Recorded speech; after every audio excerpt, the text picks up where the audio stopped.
చెప్తున్నారు కదా వైఎస్ జగన్మోహన్ రెడ్డి గతంలో కాంగ్రెస్ పార్టీకి ట్రంప్ కార్డు అలాంటి నాయకత్వం ఉండాలి, అధిష్టానం ఆయన వదులుకోవడం చాలా దురదృష్టం అంటున్నారు. అలాంటప్పుడు తెలంగాణలో వైసీపీ నుంచి ప్రాతినిధ్యం వహించడానికి మీరు ఎందుకు శ్రద్ధ చూపలేదు? లేదు కదా సార్, ఇప్పుడు ఆయన ఒక పార్టీ మార్చి పెట్టేసి వైఎస్ఆర్ కాంగ్రెస్. అదే వైఎస్ఆర్ కాంగ్రెస్ పార్టీ ఇక్కడ కూడా ఉంది కదా, పొంగులేటి సుధాకర్ రెడ్డి గారు ఉన్నారు మొన్న. కాంగ్రెస్ పార్టీ కాదు కదా.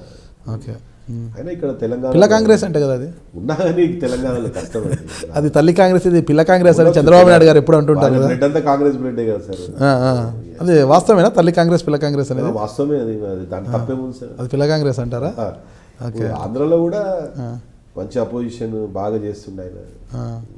మాట్లాడుతుంటారా జగన్మోహన్ రెడ్డి గారితో మీరు? తక్కువ, అంత జనరల్గా ఎప్పుడో కలుస్తాం కానీ వారంటే అభిమానం అట్లా. సరే, ప్రస్తుతం కాంగ్రెస్ పార్టీలో ఎలాంటి ఉద్యమాలకు కార్యాచరణ రూపొందిస్తున్నారు? ప్లాన్ చేస్తున్నామండి. అదే ఇప్పుడు ఒక 3-4 డేస్లో నేను పిసిసి ప్రెసిడెంట్ గారిని, దిగ్విజయ్ గారిని కూడా కలిసి ఒక మంచి ప్రోగ్రామ్ పెట్టాలనుకుంటున్నాం పటంచెర్లో. ఏం ప్రోగ్రామ్ పెట్టాలనుకుంటున్నారు?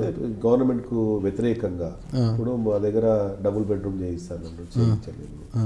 చాలా ఉన్నాయి వాగ్దానాలు, ఎన్నో వాగ్దానాలు చేసిండే. పీజీ, KG to PG నా దగ్గర మొత్తం ఇంజనీరింగ్ కాలేజెస్ ఉన్నాయి. అంత వ్యతిరేకత ఉంది. కేవలం ప్రభుత్వ వైఫల్యాలపైనేనా, అంటే కాంగ్రెస్ జిల్లాలోని కాంగ్రెస్ పార్టీ నాయకులందరినీ కూడా ఏకం చేయడానికి ఏమన్నా కార్యక్రమాలు కూడా చేస్తున్నారు? ఇప్పుడు దిగ్విజయ్ సింగ్ గారు జిల్లాకు వస్తే అందరు ఏకమవుతారు కదా.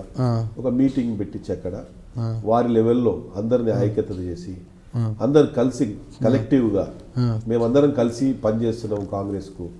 గవర్నమెంట్ వచ్చే తర్వాత మేము ఎవరి ప్రయత్నాలు వాళ్ళు చేసుకుంటాము, కానీ ఇప్పుడు మాత్రం గవర్నమెంట్ వచ్చేంత వరకు అందరం కలిసి పనిచేస్తామని ఒక ఫీలింగ్ ప్రజలలో మేము తీసుకురావాలి. కాంగ్రెస్ పార్టీని స్ట్రెంథెన్ చేయాలనే ఉద్దేశంతో మేము ప్రయత్నం చేస్తున్నాం. అచ్చంపేట దగ్గర ఉన్న యురేనియం కొండల్లో యురేనియంకు తవ్వకాలకు నివేదిక సిద్ధం చేసి కేంద్రానికి పంపించింది టీఆర్ఎస్ ప్రభుత్వం. అయితే అక్కడ కాంగ్రెస్ పార్టీకి చెందిన కొంతమంది ఎమ్మెల్యేలు కావచ్చు, నాయకులు ఉద్యమం చేస్తున్న నందీశ్వర్ గౌడ్ గారు అటువైపు కూడా తొంగి చూడలేదు అంటున్నారు.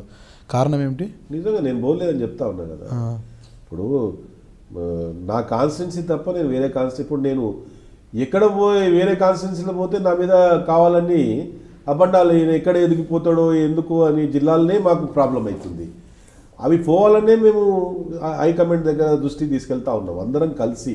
ఇప్పుడు ఎక్కడ ఎజిటేషన్ జరిగినా, రాష్ట్రంలో ఎక్కడ ఏ ఇబ్బంది వచ్చినా కాంగ్రెస్ పార్టీ కలెక్టివ్గా అందరిని కలుపుకొని పోతేనే రేపు కాంగ్రెస్ వస్తుందన్న ఉద్దేశంతో నేను ఉత్తమ్ కుమార్ రెడ్డి గారిని, పెద్దల్ని, దిగ్విజయ్ సింగ్ గారిని, కొప్పుల రాజు గారిని కలవడం జరిగింది. ఇప్పుడు ఉత్తరప్రదేశ్ ఎలక్షన్ మీకు తెలుసు, అది అంతా బిజీ ఉన్నారు సార్. ఇప్పుడు ఆ ఎలక్షన్ అయ్యేదాకా కూడా మేమేం మాట్లాడలేము. ఆ ఎలక్షన్స్ అయిన తర్వాత నెక్స్ట్ మంత్ మార్చ్ ఎండింగ్ అన్న ఏప్రిల్లో డెఫినెట్గా మేమందరం కూర్చుంటాము. మళ్ళీ మేము కాంగ్రెస్ పార్టీని ఏ విధంగా 2019లో తీసుకురావాలన్న ఉద్దేశము, స్ట్రెంథెన్ చేయాలి పార్టీని, కార్యకర్తలను ఏ విధంగా ఉత్తేజపరచాలి మేము పరిగెత్తించినాం సార్. రాజశేఖర రెడ్డి గారు ఆయన చనిపోయి స్వర్గంలో ఉన్నారు. 2009లో కార్యకర్త పరిగెత్తిండు మా కొరకు గెలవడానికి. అది సాధ్యమంటారా 2019? ఎందుకంటే పక్కనే ఉన్న ఏపీలో ఇప్పటికే కాంగ్రెస్ పార్టీ భూస్థాపితం అయిపోయింది. రాష్ట్ర విభజన నేపథ్యంలో తెలంగాణలో చూసి అక్కడికక్కడికే ఉంది. ఉన్న ఎమ్మెల్యేలు వాళ్ళంతా కూడా వలస వెళ్ళిపోయారు, టీఆర్ఎస్ కండువా కప్పుకొని వెళ్ళిపోయారు. 2019కి అది సాధ్యమంటారా? 100%. ఎంతసేపు నా దిగ్విజయ్ సింగ్ గారి పేరు చెప్తున్నారు. అంటే రాహుల్ గాంధీని పిలిపించి ఐక్యత చాటుకోవడానికి అంటే అందరూ కూడా ముందుకు పోతామన్న.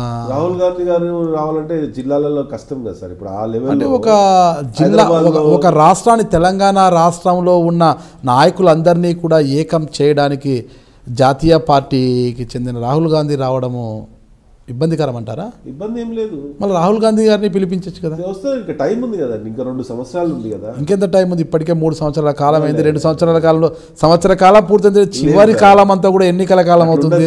2 ఏళ్ళు ఉంది కాబట్టి ఇంకా టైం ఉంది. టైం ఉంది కాబట్టి రాహుల్ గాంధీ ముందులే మంచి కాలం ముందు ముందున్నానే. అట్లని కాదు, కష్టపడతాము. మా లీడర్షిప్ కూడా మేమంతా కష్టపడతాము. పిసిసి నుంచి కూడా ఆదేశాలు తప్పకుండా మేము స్వీకరిస్తాము.